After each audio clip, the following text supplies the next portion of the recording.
Hellgate London. When is it coming out? This summer, when it's warmer, which will be good. But yeah, we're pushing right now. We've got meeting all of our internal dev timelines to have the game out this summer. And it's exciting. You know, the end of the tunnel is in sight. So everybody's working hard, and we're really excited to be moving into beta testing really soon. Can you give us like the lowdown of the online? Sure, I'll do my best as much as I can.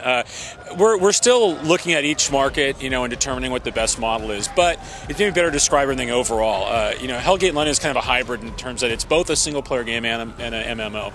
So you can get the game, you know, take it home. Don't even need internet access if you don't have it, or don't want to go online and play with people for whatever reason that is, and you get a full like 30 to 40 hour story-driven RPG experience. When you go online, you really get a whole new massive amount of things that you're getting when you go online. But that content is staged. We wanted people to be able to go online and have that same type of free play experience like they did with Diablo 2. So that's really was our first focus. Is like how can we support that? How are we going to be able to do that so people can go online, have that free experience, hook up with their friends, try the game out online, and so we will have that in the game, which I think is kind of an important message that's gotten kind of lost in the shuffle.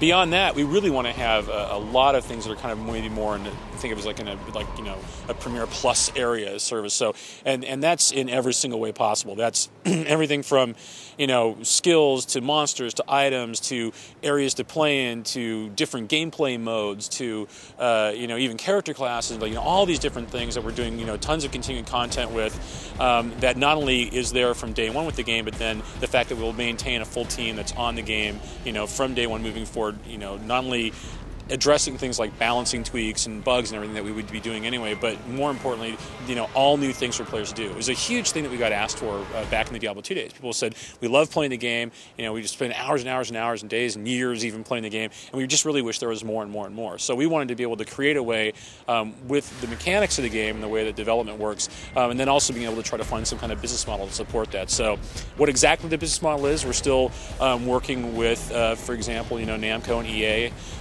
across the Americas and Europe to determine what the best way to do that is, because the main goal is that we're able to have the same dedication to the product and to maintaining the life of Hellgate London as our gamers do in playing it.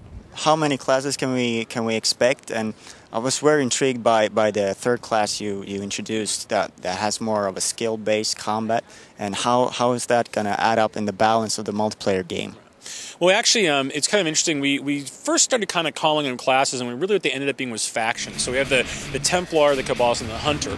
The Templar are very melee-oriented. The Kabbalist, more of the spell-casting faction. And then the Hunters are kind of representing, almost in terms of just pure gameplay mechanic, putting that mixing of an RPG with FPS elements. Within each of the factions, there's multiple character classes. Tonight at the event, we're showing off two of the Templar classes, which are the Guardian and the Blade Master. So even though they're both fit within the Templar paradigm of being melee characters, they're very, very different here. The Blade Master is all about pure offense, dual-wielding swords, doing absolutely much damage as possible, combination attacks, chaining together all different kinds of combat maneuvers, whereas the Guardian is about, high armor class, shields, having use of shield skills, fighting as many enemies as possible, actually gaining more power the more enemies they fight at one time, having short area of effect skills and spells they can cast. And so basically, they represent really different types of gameplay mechanics and also different and play styles and what's important to them stat-wise and equipment-wise and things. Each of the factions will have multiple classes. We're kind of like bleeding that out over the next few weeks and months as we get to the summer, showing that off. But it's something that we want to make sure that every faction plays extremely differently, and then within each of the factions, the classes play differently. So the Hunters, which you asked about, for example, very much driven towards, even though it's still an RPG and we care about your level and the monster level and the items you have and the skills you've chosen, there actually is a premium that gets placed, especially at higher and higher levels as you put more and more into certain stats and skills on your personal ability as a player. So we know that there's this desire to, because we have this great 3D engine that has a really very cool first-person mode, is that players want to have that FPS gameplay feel. But we think that for FPS players who want to check the game out, there's a lot there they've never seen before. They're going to have a persistent avatar. They're going to have skills they're going to be able to get. Tons of items. Instead of 8 guns and 3 different grenades, there's over 100 base weapons in the game that have dozens of different types of ways you can modify the weapons and enhance them, and they're magical. And so really what they're going to get is that FPS mechanic that they love, but wrapped around this big full-blown action RPG that I really think will give them an amazing experience that they're going to really love. Okay, thank you for your time. I think it's time to wrap up now.